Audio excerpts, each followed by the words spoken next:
یہ کہانی ہے دریائے سندھ کے اس عظیم پہرے دار کی جسے ہم اٹک کا پرانا پل کہتے ہیں۔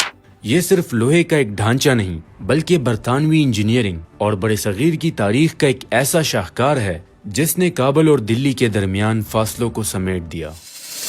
یہ بات ہے 19 سینچری کی، جب انگریز سرکار کو اپنی فوجوں کی نقل و حرکت کے لیے اٹک کے مقام پر دریا پار کرنا ایک ڈراؤنا خواب لگتا تھا۔ یہاں دریا کا بہاؤ اتنا تیز تھا کہ پورا سال یہاں پر کشتی کا پل قائم رکھنا ایک ناممکن بات تھی، لیکن آخرکار 1880 میں اس عظیم و عالیشان منصوبے کا آغاز ہوا تاکہ نارتھ ویسٹرن ریلوے کو پشاور تک پہنچایا جا سکے۔ اس پل کی تعمیر کوئی آسان کام نہیں تھا۔ انجینئرز کے سامنے سب سے بڑا چیلنج دریائے سندھ کی وہ بحرحم موجیں تھی جو گرمیوں میں برف پگھلنے کے باعث مزید تیز ہو جاتی تھی۔ گہرے پانی میں ستون کھڑے کرنا اور لوہے کے بھاری بھرکم شاہ تیروں کو ترتیب دینا اس دور کی ٹیکنالوجی کے حساب سے ایک معجزہ تھا۔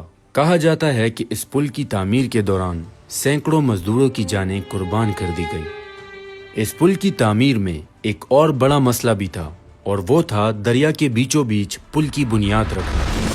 دریا کی تہہ تک پہنچنے کے لیے لوہے کے بڑے بڑے بکسے پانی میں اتارے گئے تاکہ اندر سے پانی نکال کر ستونوں کی بنیاد رکھی جا سکے۔ اس عمل کے دوران مزدوروں کو شدید ہوا کے دباؤ میں کام کرنا پڑتا تھا، جس سے بہت سے لوگ پھیپھڑوں اور جوڑوں کی بیماری کا شکار ہو کر معذور ہو گئے۔ اس کے علاوہ اس دور میں لوہے کے بھاری گارڈر برطانیہ سے بحری جہازوں کے ذریعے کراچی لائے جاتے تھے اور پھر وہاں سے ابتدائی ریل کے ذریعے اٹک پہنچتے تھے۔ تپتی دھوپ اور چٹانوں کے درمیان ان وزنی شاہ تیروں کو اوپر چڑھانا انسانی ہمت کی انتہا تھی۔ جہاں تک اس بات کا تعلق ہے کہ کیا پٹھان قبائل اس پل کی تعمیر کے خلاف تھے، تو تاریخ ہمیں ایک پیچیدہ تصویر دکھاتی ہے۔ یہ کہنا کہ پٹھان محض ایک پل کے مخالف تھے تو یہ بالکل غلط ہوگا۔ اصل میں مقامی قبائل کو اپنی آزادی اور خود مختاری عزیز تھی۔ وہ اس پل کو انگریزوں کی عسکری طاقت کی علامت سمجھتے تھے جس کے ذریعے فوجیں آسانی سے ان کے علاقوں میں آ سکتی تھی۔ مزاحمت ضروری تھی، لیکن یہ دشمنی سے زیادہ اپنی زمین کے تحفظ کا احساس تھا۔ انگریزوں نے اس مزاحمت کو بھانپتے ہوئے پل کے دونوں اطراف یعنی اٹک خرد اور خیر آباد پر بھاری قلعے نما ٹاورز بنائے جن میں ہتھیاروں کے لیے سوراخ رکھے گئے تھے تاکہ کسی بھی حملے کی صورت میں پل کا دفاع کیا جا سکے۔ 24 مئی 1883 کو یہ پل مکمل ہوا اور پہلی بار بھاپ اڑاتا انجن اس کے اوپر سے گزرا۔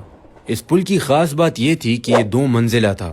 اوپر ریلوے لائن تھی اور نیچے عام ٹریفک اور پیدل چلنے والوں کا راستہ۔